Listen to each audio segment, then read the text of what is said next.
ফুরাইয়ে বেলায় আছে নাকি মনে রে বেলায় আছে নাকি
পার্থিব জগতে গমা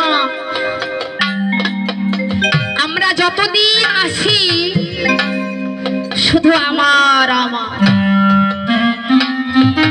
স্ত্রী আমার পুত্র আমার কন্যা আমার বিষয় আমার বৈভব আমার জায়গা আমার জমি শুধু আমার বাবা কোনদিন চিন্তা করেছি সারা জীবন ধরে শুধু আমার আমার কল্যাণ ওরে মা আমি বাঁকা সত্য আমার আমিও তো কারো না কা কিন্তু আমি কা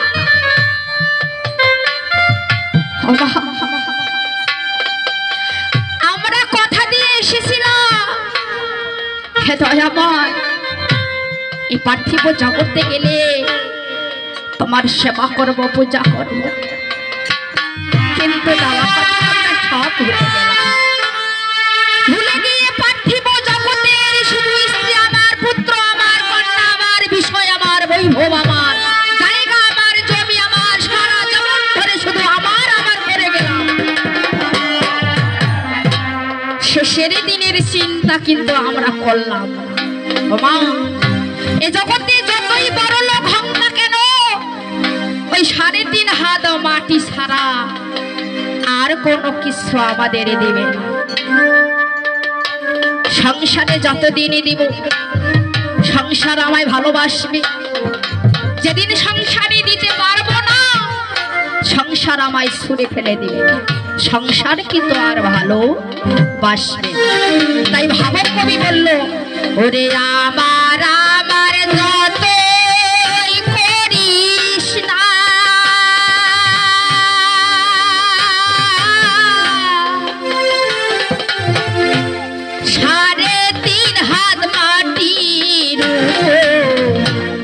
হবে বিছানা মনে রে হবে বিছানা আমার আমার যতই করিস না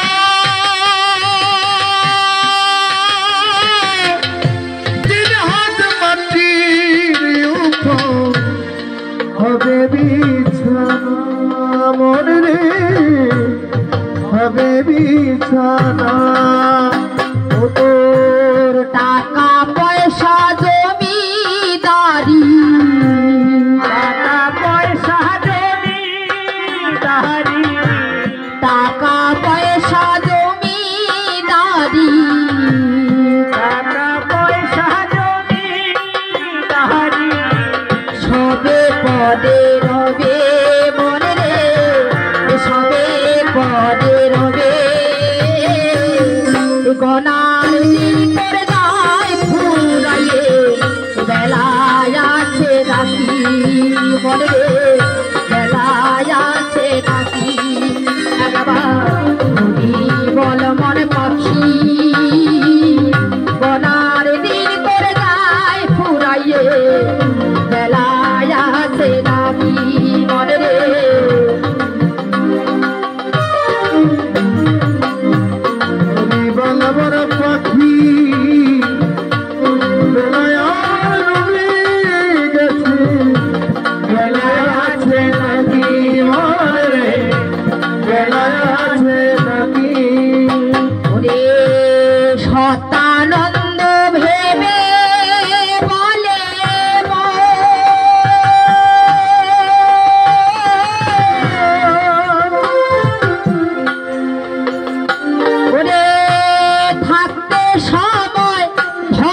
গুরুর চরণ মনে রে, শ্রী গুরুর চরণ।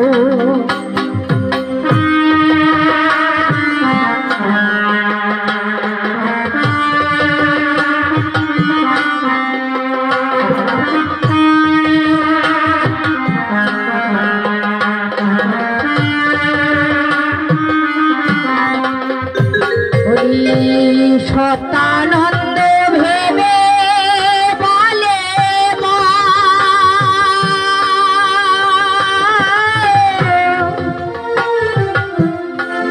থাকতে সময় ধরো গিয়ে শ্রী গুরুর চরণ মনে রে, শ্রী গুরুর চরণ।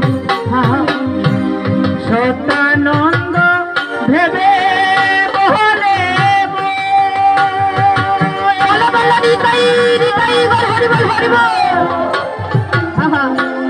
সময় থাকতে ধরো গিয়ে শ্রী গুরুর চরণ মনারে, শ্রী গুরুর চরণ। গুরুর প্রতি বিশ্বাস আছে বিধা আজকে এত ভক্ত সমাগম।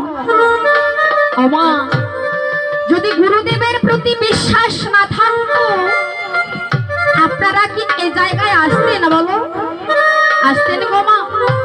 না। দেখেন, আমরা কালকে সারা রাত ব্যাপী কীর্তন করলাম, বাড়ি এখনো যাইনি মা, কীর্তন আসরে দিয়েই এখানে এসেছি। মনে মনে ভাবলাম যদি বাড়িতে যাই, সংসার যদি টেনে ধরে আসতে না দেয় আর যাব সঙ্গ করব, তারপর বাড়ি যাব। বাড়ি গেলাম না, বা রয়ে গেলাম এখানে। এসেছিলাম সকাল 8টায়, কীর্তন করিতেছি 10:30। বাড়ি আর গেলাম। আমার কিসের টান? এই যে গুরুর প্রতি একটা ভক্তের টান। আমার শুনেন, শুধু গুরু গুরু মন্ত্র নিলেই গুরু হয় না। আসলে ওনার কাছে আমি আশ্রিত ভক্ত না, তাই বলে কি ওনার ভক্ত আমি না? দেখেন গো মা, একলব্য ভক্ত ছিল। গুরুর মূর্তিটা সে কি করলো, বনের মধ্যে গুরুর মূর্তিটা একে গুরুর পূজা করত। ওই গুরু কিন্তু মন্ত্র একলব্যকে দেয়নি, তাই বলে কি সে তার গুরু না? কারণ গুরু স্বরূপটা সে চিন্তা করত। তো তেমনি গুরু না হলেই কি গুরু হয়? গুরুর চেয়েও বড় হয়।